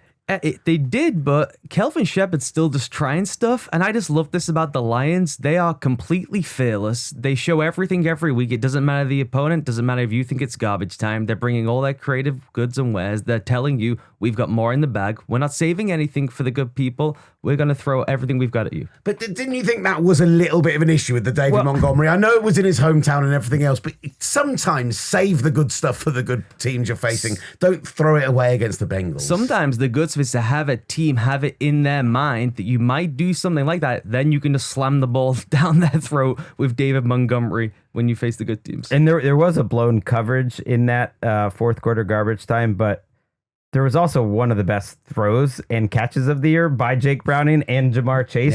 He kept going for those insane throws, and he hit on one, which he showed a couple of years ago that he can do. Maybe they'll come out of this with a little more confidence offensively. I don't know if there's much to draw from it. They're 2-3, and you mentioned, David Montgomery returning home to Cincinnati, and they told the story on the broadcast of his sister who was paralyzed and was able to watch the game for the first time because it was near home at the Cincinnati. So, look, that was a good story, and I feel better, at least for the crowd there, because I knew Nick Wesseling's lovely wife Stephanie was there, and she had texted him during the game that she would rather be home doing laundry than watching this Bengals team. Wow. Let's take a quick break, and we will be back in just a minute. First down inside the 27. Blake Fisher checks in, the extra O-lineman. CJ hands off to Chubb through a seam right side, has the 20, the 15, 10, 5. Chubb, rock and roll, touchdown, Houston. Nick Chubb to the house. Oh, the Baltimore Ravens defense is the cure that really heals all offensive struggles. Houston goes into Baltimore and wins 44-10. That was Nick Chubb. That was Mark Vandermeer on KILT. It was tough to pick a highlight, Ollie, because the Texans had a lot of them in this game. Yeah, this was a boat race. The Ravens just couldn't get any pressure on CJ Stroud. When you take all the players out of the Ravens lineup, all the different injuries and the back end, you end up with nothing creative up front, nothing creative on the back end, and CJ Stroud essentially unbothered in the pocket. He was pressured on 30% of his dropbacks, which for CJ Stroud feels like 0. That's actually a pretty decent pressure in some other games, but for CJ Stroud, it's nothing, and he completed 17 of 20 passes for 179 yards and all 4 of the touchdown throws when he wasn't pressured. So when he gets some time, he can cook people up. Yeah, a shot to Nico Collins. Christian Kirk ends up leading the team in receiving, 4 catches for 64 yards. CJ Stroud did a 68% success rate, which is extremely high, and it just makes the Ravens defense right now feel like maybe the easiest matchup in the league? It was almost a childlike game plan from the Texans. They've kind of drastically changed their offense the past 2 weeks. Almost every first down was we are throwing fast to the flat to our right. And then the Ravens would kind of sell everyone out there on second or third down, and Stroud would just rip it into the middle of the field. And it was just that on repeat over and over again until you got towards the goal line. There was a bit more creativity and some play fakes involved. The Ravens they got no talent. They have no discipline. They can barely get lined up at this point, and they got a bunch of backups. If you look at their pressure figures, the average distance a pass rusher has to a quarterback in the NFL is 4.6 yards. That's the classic average distance. Okay. 2 of their starting 4 pass rushers were 6.7 yards away from CJ Stroud in average. They may as well be in a different game. It's an uncommon level of not being touched for CJ Stroud, and he just shredded them. You're running away from him. At Essentially, that point. yes. Is Zach Orr going to be fired this week?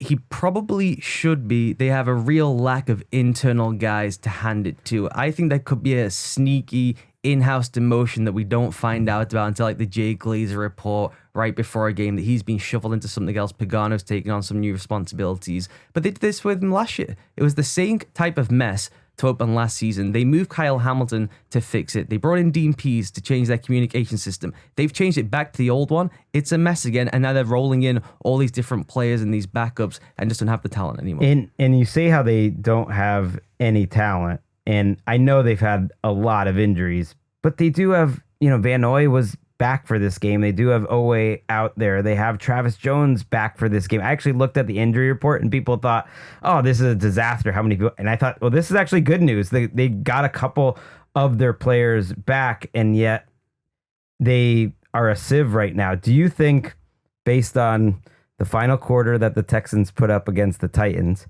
and then this game going into their bye, that at least that can stabilize this organization? They're at 2-3 now, and figure some things out, maybe come out of the bye a little healthier. Yeah, they still have a championship caliber defense. They are so loaded at all 3 levels, and that will keep them in so many games. And they've overhauled the offense. This was a 2-back downhill power running offense without the ability to play with 2 backs and run the ball down people's throats.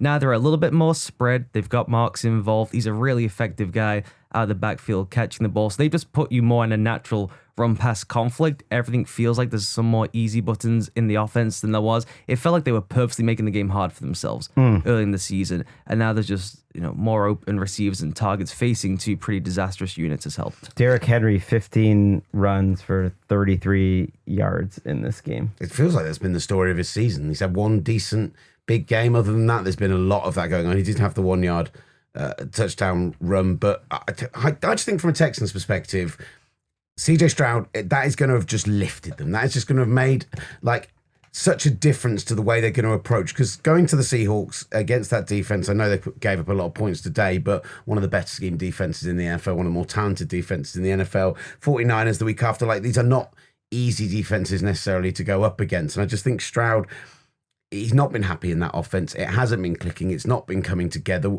And it really, since his rookie season, we've not seen that confidence, that swagger, that belief that he is as good as we know he can be. And I just hope this has injected a bit more of that into him. Because when CJ Stroud's really good, he's really good. And I love watching him, and I want more of that. You could see something click in this game, because in the first few weeks, even when there was no pressure, because it's been so relentless now for 2 seasons, he was feeling it anyway. He wasn't stepping into throws. He was scared. He was moving away from his spot really early.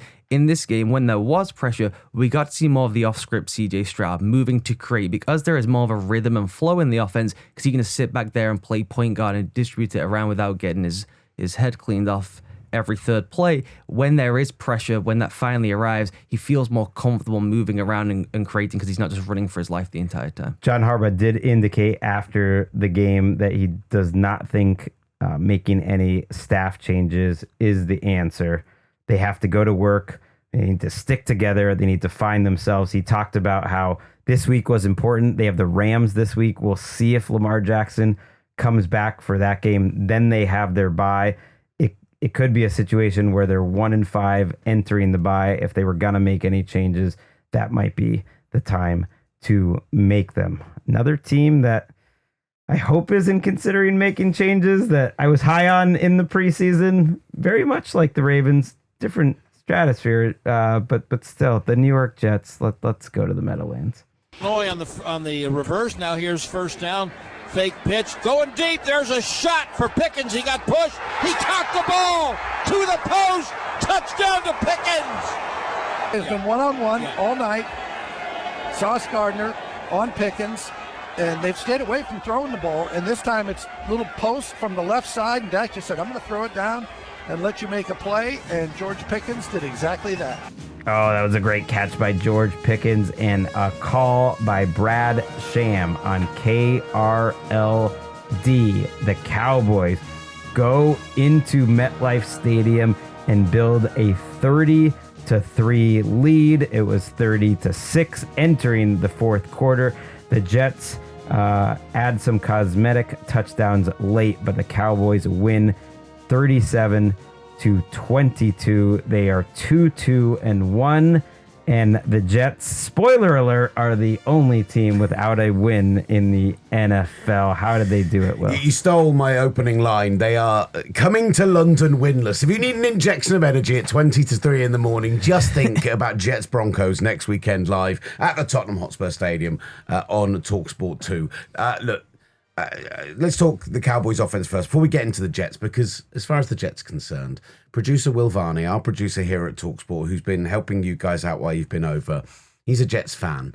And after he'd finished his shift, he came and sat with us in the green room and he said, I have notes. And he pulled out a pad of paper that had the scrawlings of a madman on it. And yet when he spoke, he made more sense than anyone else I've heard at any point during this entire process. So we will get into the Jets. But let's start with that Cowboys offense. 412 yards of total offense. Dak Prescott, 4 touchdowns, 2 90-yard touchdown drives, just the second time since 2000 that they've managed that in a game. We heard that George Pickens' unbelievable 43-yarder. And I think Brian Schottenheimer is a better play caller as a head coach than he ever was as an offensive coordinator. It's a significantly better run game. Javonte Williams has a huge game today, including the 66-yarder, which set up the Jake Ferguson touchdown.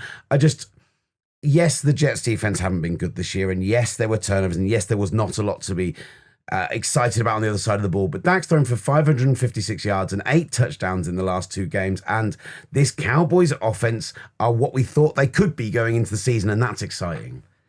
It is, and this was just a really bad matchup for the Jets. Just in terms of styles, the way the Cowboys are playing football right now, all the heavy personnel, all the pulling and movement in the run game, running it down your throat, and then attacking the seams. And what does Aaron Glenn do? He plays with 4 down. He plays an attack-based front, and he sinks to cover 2 when he panics on the perimeter. This was a abysmal coaching performance. It is just so frustrating to watch bad football all over the place. Doctrinaire coaches refusing to adjust to the team they're playing. Dak Prescott has been as good as any quarterback in the league so far this season. You are playing a ton of press man coverage as though you are still in Detroit, and you are no longer in Detroit. You no longer have Aiden Hutchinson up front. You no longer have Branch and the guys in the back end to make things right.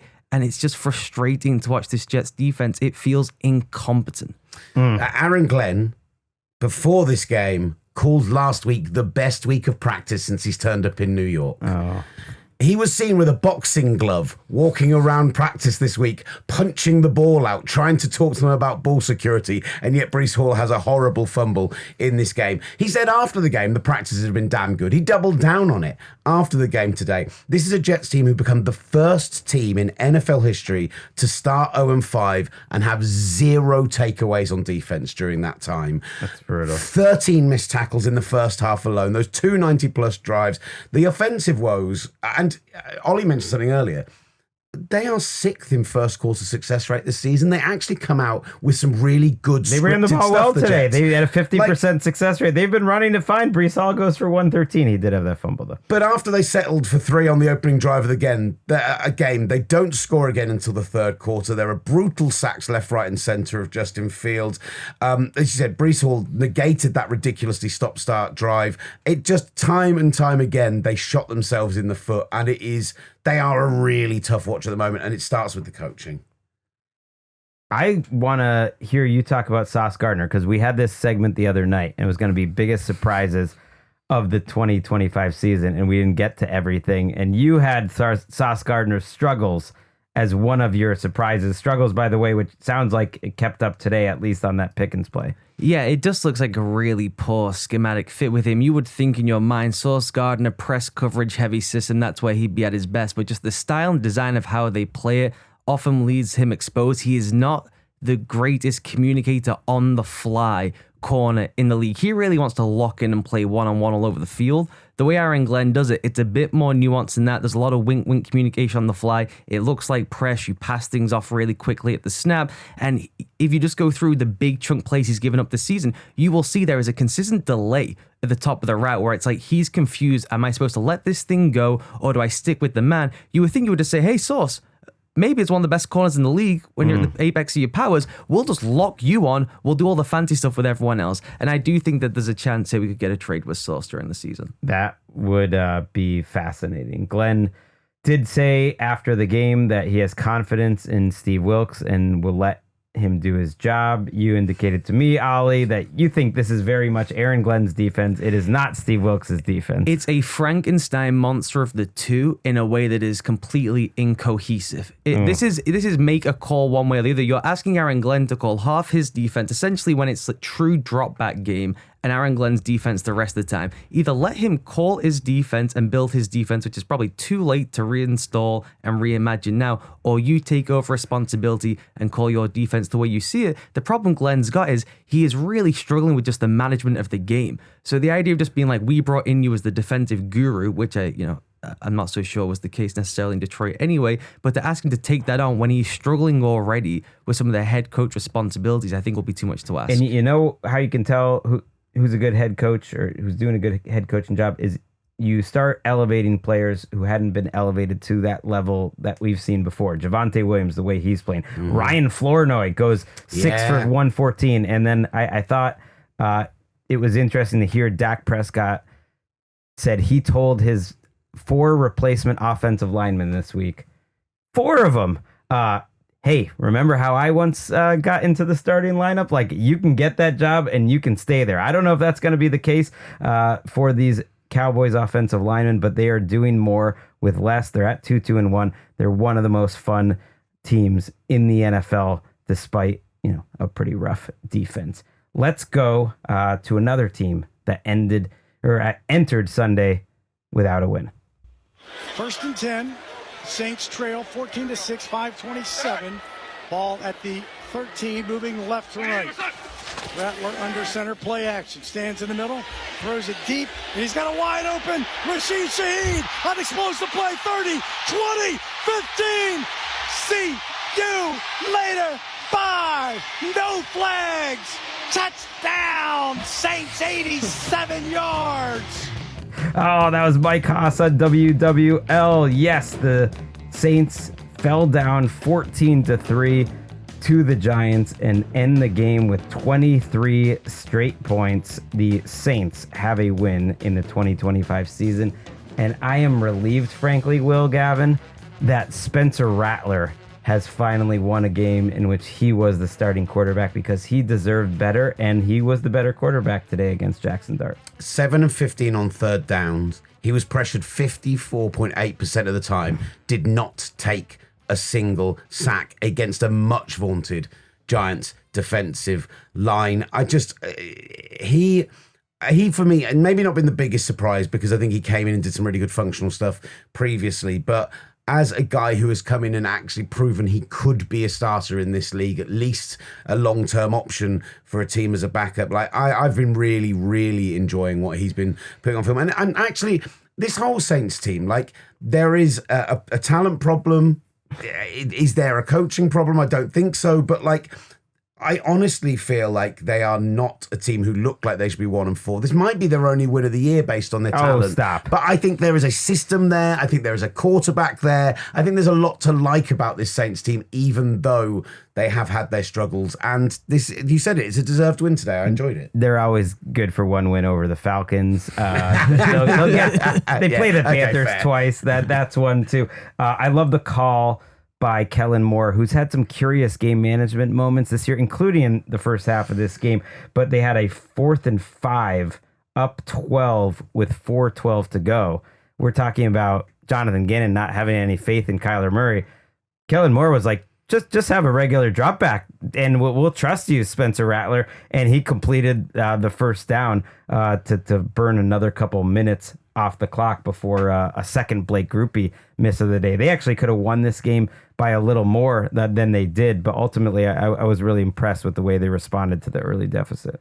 Yeah, and I'm interested in what you thought of Jackson Dart in the second start. He missed a good opportunity, I felt, on a flea flicker to Darius Slayton, just a tick behind. And we talked about Dylan Gabriel earlier in the show, where I didn't feel like the pieces were ever moving too quickly for him. I felt in this game, in contrast to last week, with Dart, everything was so in a box and predefined and preset for him that he didn't really have to deal with any kind of complexity or moving pieces on the back end. I thought as Brandon Staley started moving stuff around this week, he looked pretty sped up. The first 2 drives went perfectly, just like the way last week started for Jackson Dart. He was 6 for 6 in the first 2 drives. He didn't have to do too much. It was a lot of running, and they get up with the 2 early touchdowns. And then after that, it was just a lot of hope balls. I was thinking if they were just gonna throw up prayers, because they were in man coverage quite a bit in this game, and he was just giving his receivers chances, but he was not accurate. And I was thinking, if you're just gonna throw moon balls the whole time, like Russell Wilson might as well be in there. He's better at it. I think Dart finishes 4 for 12 on passes over 10 yards, and his numbers under pressure in this game were also really poor. A couple interceptions, 8 for 15 for 63 yards, whereas Rattler made a number of really good plays against pressure. I thought the interceptions were a little tough on him. One was Yes. on that 4th and 6th, which is essentially like an arm punt at that point, right? He just had nowhere to go with the ball, and Bo Collins just completely stops his route short on the second one. Like, there's Dart's trying to throw with a little bit of anticipation, trying to throw to the man, where the man's going to be, and he just stops up on his route, and so I didn't think it was as good a performance as the first one. Clearly, he's a guy with a lot of growth to do, but the interceptions make his stat line look a lot worse when neither of them were completely on. His worst throws were incompletions, where he just was inaccurate. You mentioned the Slayton one. There was a couple other deep ones where he really threw to the inside when he should have thrown to the outside, or he was late on the throw. He also fumbled on a play where he just dropped the ball out of nowhere. Yeah, that was really bad. I'll give you that. Yeah, that was tough. But I do like seeing Shaheed in the big plays. And what the heck? Let's throw in another big play. Let's get the fumble recovery touchdown, which put this game out of reach. 2nd and 7. Giants now moving towards the end zone field level sweeps.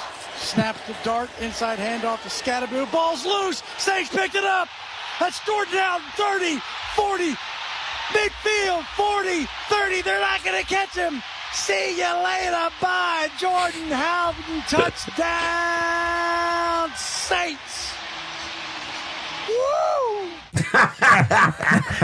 I thought both those young safeties played really well today, and it's easy to look at that when they both have a fumble recovery. Sanka recovering the fumble from the Demario Davis one, and then Howden with the scoop and score. But I thought they both played well. Again, it's part of that thing is like, there's just those signs of life for the Saints. Oh, my name is Jonas Sanker. To break out my Chris Bermanism at 2:49 in the morning. He has been fantastic. Made a lot of good tackles in this game, and that was Brian Bresee with the forced fumble on that play. Demario Davis had a forced fumble earlier in the game, and the broadcast noted that Demario Davis played at the same Senior Bowl as Kellen Moore back in the day. And he's still really out great. there getting it done. Congrats, Spencer Rattler, the first quarterback drafted by the Saints to win a start since Danny Werfel in 1998. To Carolina we go. Panthers have to call play before the 2-minute warning. Young under center, Tremble the fullback in the offset eye. Here's the snap, fake to ETN. Bryce throws, caught by Evans, catapults into the end zone for a touchdown. It's another rookie. It's Mitchell Evans, and he gives Carolina the lead with 1:59 to go. A member of the Miami Dolphins, Bradley Chubb, called this game a bizarre game. The Carolina Panthers win 27-24, despite losing the turnover battle by 2, despite trailing in the game 17-0. I don't know, Will, if there is a single game all season in a recap show that I have less clue of what happened. All right. Please tell me. Let me tell you. The Carolina Panthers had that 17-point first half deficit. Darren Waller coming back, another touchdown to this unbelievable comeback tour to put them in what seemed like a seemingly insurmountable 17-point lead at that point. David Canales' job is being questioned left, right, and center. Somebody in this very room called for the benching of Bryce Young. No, Incorrect. False. You can delete social media posts later on after posting them initially. At one point, he gave up the ball twice in 3 offensive plays. The second drive of the game, he's sacked by Bradley Chubb, fumbles. That leads to the touchdown drive with Tua hitting Devon Achane on the 10-yarder. And then on the second play of the ensuing drive, he was picked off by Minka Fitzpatrick while targeting Xavier Legette. And he was having a really rough day at that point. But late in the second quarter, Bryce Young found Xavier Legette for a 7-yard touchdown strike, cut that lead down, and then it became the Rico Dowdle game. 206 yards and a score. He was 5 yards off D'Angelo Williams' franchise record. He had a 53-yarder, a 43-yard run. Just absolutely, they outgained Miami on the ground, 237 yards to 19. They just absolutely pulled them apart after going down 17. And honestly, they might have called it a weird game, but I thought the Carolina Panthers really showed out at that point and deserved this one. They did. It was a really gutsy win. Bryce Young had some really impressive throws in the second half of that game, and I did not call for him to be benched. I inquired as to whether it would be a conversation as to whether Bryce Young would be benched. He was playing awfully in the first half. In the second half, he played significantly better. He played pretty well down the stretch. The final drive to end the first half, though they still had a ton of operational issues. No one can ever get lined up there. Bryce didn't understand his own snap count. There was all kind of errors with false starts and the ball getting snapped early. He tried to take a timeout when the team had no timeouts remaining. The officials didn't catch it. They thought it was a hand clap for a snap, and so they snapped the ball to him, and he panicked and was able to try and figure it out. But in the second half, as Will mentioned, it was just all Rico Dowdle. The interior of that Dolphins defensive line is so poor. They were getting knocked back off the ball. Poor Kenneth Grant, 6, 7, 8 yards down the field, consistently pushed off the ball. The Dolphins started trying to move him further and further down the line to hide him from being at the point of attack. And the Panthers would just ID him and say, we're doubling off him again, and we're going to double until he's off the field. Rico Dowdle, the fantasy pickup of the year, if he was available in your league going into this game, it just feels like a pretty big organizational failure to be that soft on the ground and then going up against a run defense, which was historically bad a year ago. It's just kind of normally mediocre to bad this year, and only be able, Will, to run the ball on design runs 13 times for 14 yards between Devon Achane and Ollie Gordon. Yeah, not pretty at all. And look, what I really liked about this Panthers performance, the Dolphins we can get to, but after they did go 20-17 up, Tua Tagovailoa hit Jalen Waddle on a 46-yard putt. It was a lovely pass, great touchdown, and it put them back into the lead with only a few minutes remaining. And you heard on that call there for the Mitchell Evans winning touchdown, he said another rookie, because prior to that, on this drive, Bryce Young had a 4th and 5 where he stepped up in the pocket and threw just a laser to Jimmy Horn on the sideline to pick up that 4th down. It was a really great game-winning touchdown drive, 8 plays, 83 yards, the late-round rookies pulling out for them. And so I wanted to give them the shout out for coming back in this game twice, essentially. But from a Miami perspective, they had this game almost sewn up in the first half and couldn't just eke it out. I just have to shout out another Bryce throw. The touchdown throw to Xavier Legette is an extraordinary throw. It is a go ball shot fade, supposed to be hung up to the outside back corner of the end zone. And Bryce says, forget that. I'm throwing it. I'm ripping it on a line to the inside shoulder of the corner. It peaks right at the last second. It almost has this like arcing curve in towards Xavier Legette. It is an all-time level fade ball throw, which is not traditionally what you would think of with Bryce Young. So you do get this really high variance with Bryce Young where from snap to snap, he may forget to hold on to the football even during the snap process. But when you give him targets down the field, he really is one of the most efficient downfield throwers in the league. It is strange because you don't think of him as being this next level talent, but if you just stack up his very best throws, it is among some of the best in the league. And maybe I'll take a look at that and we'll think about it for best throw of the year nominee. And suddenly this Panthers team is 2-3 and undefeated at home as well. They have the Cowboys and Jets next. Just crazier things have happened. Those are games that they have a chance to win. I know you wanted to slam on the Dolphins before we go. I don't want to just slam on the Dolphins. I'm not going to pick apart the Miami Dolphins. I think there's plenty of that been done over the recent weeks. But 1-4 at this point. You talked about the 8 1-4 teams in the NFL. I'm struggling to think of one of those teams outside of the Titans that I've maybe been less impressed with the Dolphins. And this defense has just been the front looks washed. All of those guys coming off injuries just look absolutely like they've got no twitch. When Bradley Chubb had that sack earlier, I thought, oh, he's turning up. And then they barely got any pressure the rest of the game. It just, I can't buy into this defense in any way, shape, or form. It's just a really strange situation with Mike McDaniel. I can't remember the last time we had a guy who's like a run game architect. That's his thing.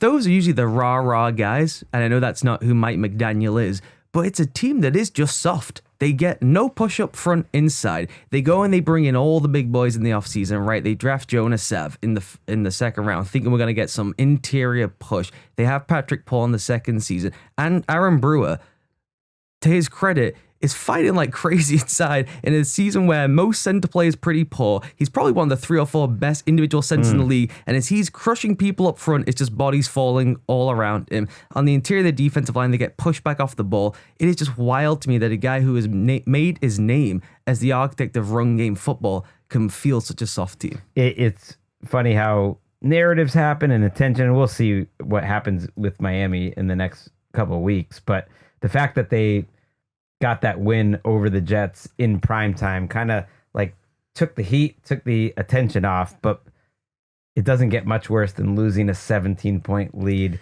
in Carolina. And so it's going to be an uncomfortable week. It's obviously an uncomfortable season for the Dolphins. My stay here at TalkSport, though, been very comfortable. It's been beautiful. Stop it. It's been lovely having you for the last 10 days or so in Dublin and here in London. We've loved it. I feel bad for making you come into the office so much this week. I guess that's not a normal thing, apparently. You're too big. I didn't realize that. Yeah, I don't enjoy how much they laughed on the other side of the glass to that one. Thank you, guys. I mean, my wife might not thank you, but I've had a wonderful time coming into the office, listening to you nerds talk about football when I wasn't involved, getting involved with it as well. It's been a great time. No, it's the most fun thing that I get a chance to do is call these games with you in person, and hopefully we can meet back up at the Super Bowl. Only big games, international games. Oh, yeah. And Ollie, you were awesome on the call, awesome on the podcast. I did want to thank everyone who's helped us here. Tom Scholesy, Will Varney, really running the show behind the scenes, and then of course our guys Eric Roberts and Chris Babona behind the scenes, and it takes a lot of people. Henry Hodgson is always very important to this entire operation. It was great to see him on the sideline today. You know who else I saw on the sideline today? Jason Sudeikis. And that might have been... As if this story's coming out to end the pod. Of course. We're throwing a Sunday Night Football in just a second.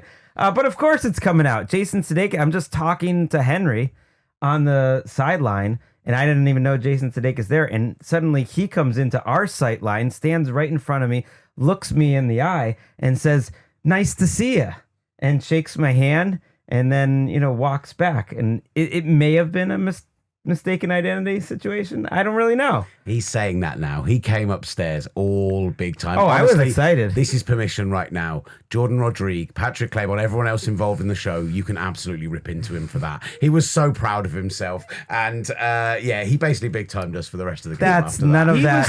He was the belle of the ball all day. Everyone was coming up to him asking for selfies. He's just swanning around London. In the press box, in the media room, people were coming up and asking him for selfies and telling him just how important the show was to him. It was lovely to hear, but also it's quite funny. Annoying, for a man as awkward as Gregg Rosenthal to get told how wonderful he is, left, right, and centre. We think he's wonderful. At the end of the game, after you'd left, somebody asked for my play calling sheet, with all the stats and everything on, and we're pretty sure they only asked for it because you'd been in the vicinity of it. Stop that. It really is awesome, though, to hear from the listeners more. Less so like the media members. That's great. That's great as well, too. But walking up to the game today, I did the same thing as a week ago. I got out of the tube stop at the Seven Sisters stop, so you get a nice long walk, and it really is crazy to see how much this game is embraced here and just the total enthusiasm for it. It makes it feel like a big game, and they know how to throw it. Over under,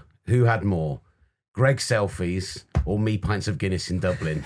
I think it generally would be about level terms. Okay, I think that's it. Shout out to Jason today, because maybe he watched Sky Sports or something last week. I'm thinking, like, is he at Maybe he's a NFL Talk Daily 2 listener. Why couldn't that be the case, Greg? That could be the case. It's been an incredible week and a half over here in Dublin and then in London.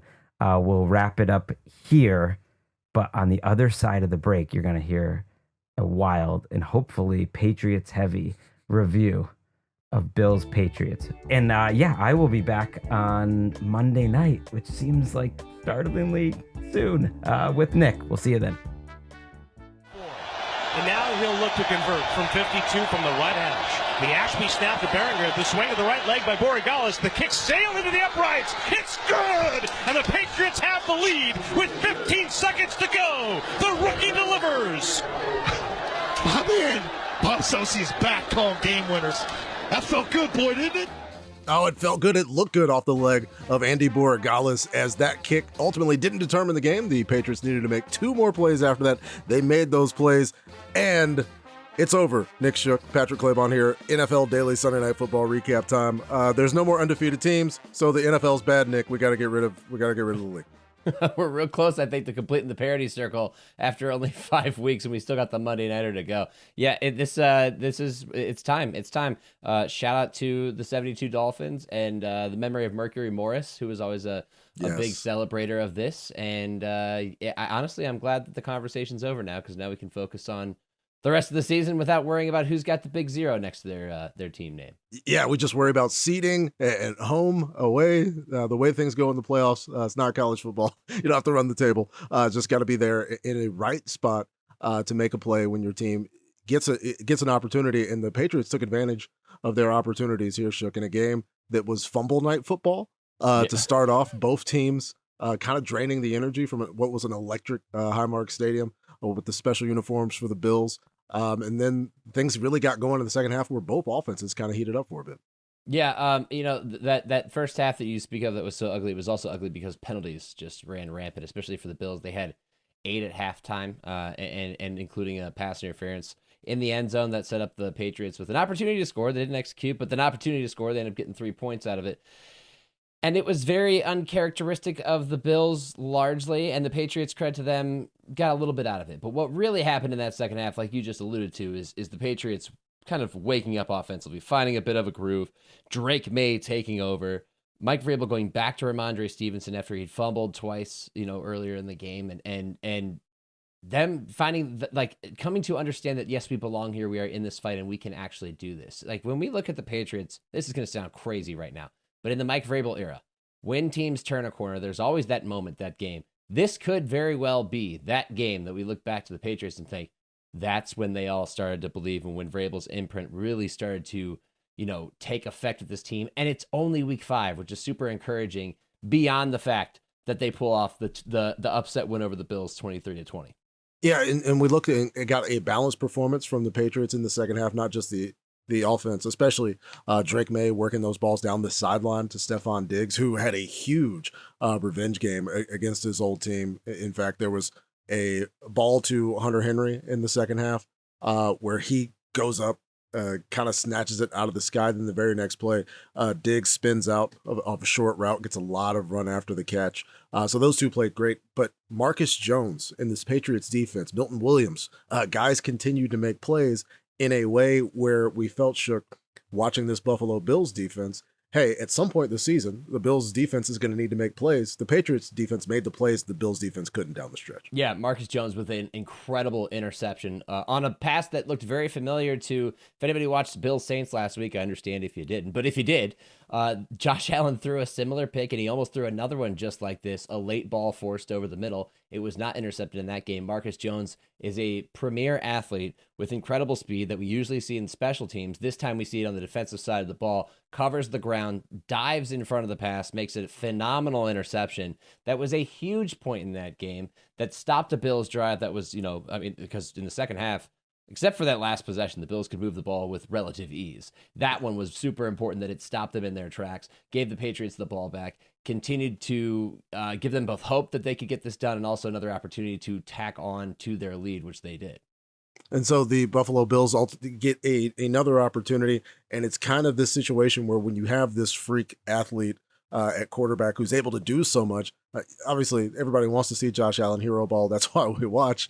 But we saw the ways where it can kind of go off the rails, where if he's trying to ultimately do too much, and there was a couple of scary moments there on one drive where Josh lands on his throwing shoulder, and then another scramble down towards the red zone, that slender area of Highmark Stadium, which is why, across the parking lot, there's a new stadium going on. It looks like Josh was in danger of going in to the camera cart at one point, but they get an opportunity there. And again, this Patriots team, resilient as they are, they come right back down the field and get the game-winning field goal, where we have a little bit of a different thought. And you brought it up, Shook, about this Patriots team, what their long-term aspirations can be.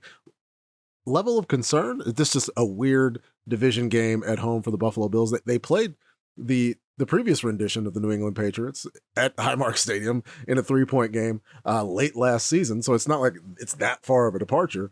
But are you concerned for the Bills at this point? Well, yeah, because, you can always point to, you throw the records out the window in a rivalry. And Nike has legitimately taken over the idea of a rivalry with these rivalry uniforms, which, by the way, I think the Bills might want to light those on fire after the result tonight, although they do look very good. But I don't think that that's the case here. I think what we are seeing is an example of a Patriots team that's starting to build confidence under Mike Vrabel. They started that to really build that confidence with their victory last week, a walk in the park for them, a cruise. The first time Scott Zolak got to relax in the booth in ages. Then tonight he gets to enjoy a game-winning field goal, which he even mentioned. First time we've had that in a long time, right? These are the small steps towards sustained success. So I think that it was an example of that. It's also the example of a quarterback who is very talented, who Patriots fans have known for a while now. We have a guy here. Gregg Rosenthal is known for a while. They got a guy there that all he cares about with the season is the development of Drake May. The national audience got to see what Drake May brings to the table, especially breaking the pocket tonight. Buffalo continuing to flush him out, inexplicably so because he was so good outside of the pocket. You see the Stephon Diggs revenge game. All of this comes together in one big giant pot of stew and cooks up something that's much more delicious than you thought. Now, you might not be able to get to actually eat that for a while, but you get a taste. Maybe you throw a little more salt and pepper in there. You're taste testing right now. The first taste is very good for the Patriots. But to answer your initial question, yes, I am concerned. Not because I'm concerned about the Bills overall. I have a take here. It's going to piss off a lot of Bills fans, and I'm fine with that. You can come after me. You can make fun of me for being bald. I don't care. Wow. I think that Buffalo has not been tested this year. And you can point to week 1 against Baltimore and that incredible comeback and everything else. But what have the Ravens done since then? Not a great litmus test for them. Otherwise, their schedule has been remarkably soft, okay? The next 3 games they played, Jets, Dolphins, Saints. Probably 2 or 3 of the worst teams in the NFL as it currently stands. Jets still winless, last winless team in the NFL. And then you get the Patriots tonight. A game that you think, we're definitely going to win that one. I think that this is an example of the Bills' shortcomings. Shortcomings in personnel defensively. Shortcomings in how they approach their offense sometimes. Like, James Cook did not touch the ball nearly enough tonight. Collinsworth is going mad about it in the first half of this game. He doesn't end up touching the ball very much. Even when the game is still within reach, some credit goes to the Patriots defense in the way that they tried to bottle him up, but he didn't touch it nearly enough. And I think that when we look at Buffalo, we see Josh Allen, we think Super Bowl contender, you have the MVP on your team, which is valid. But I think there's more weaknesses and cracks in this team than people realize. And a game like this will force them to look back at themselves and say, what do we need to correct? You can't afford to have 8 penalties in the first half against anybody. Divisional game, Patriots, doesn't matter. So I don't know if it necessarily concerns me. I think it more justifies what I thought about the Bills, which is like there's a little bit of fraudulence with this team right now. I don't see them as highly as other people do. And they will have a chance to reveal their true selves on the road in Atlanta coming up on October the 13th. And if you know, Stephon Diggs, the aging Stephon Diggs was a problem. Drake London and Bijan Robinson should perform a slightly bit of a more athletic test in the secondary for the Buffalo Bills. And the New England Patriots have the Saints up next as they continue their run and trying to figure out how good both of these teams are. Fun matchups to look forward to. Of course, let's look back and celebrate the cast of, about probably about 850 people facilitated the past couple of weeks for Gregg Rosenthal over in both Ireland as well as in London. And thank you, Ollie, Connolly, and Will Gavin, who you heard at the start of this spectacular pod. And Shook, we're going to get Gregg back. And that's something I'm excited to finally have Gregg back home because we missed him. We really did. I'm very much looking forward to sharing a virtual screen with the international man of mystery himself, Gregg Rosenthal. I will do what I can to lay hand upon Rosenthal on your behalf, Nick Shook. For everyone, again, involved in our operation, thanks for joining us for this pod that has spanned oceans all the way to bring football from us to you. Happy week 5. We got one more game Monday night. Looking forward to it. For Nick Shook, I'm Patrick Claiborne. See you next time.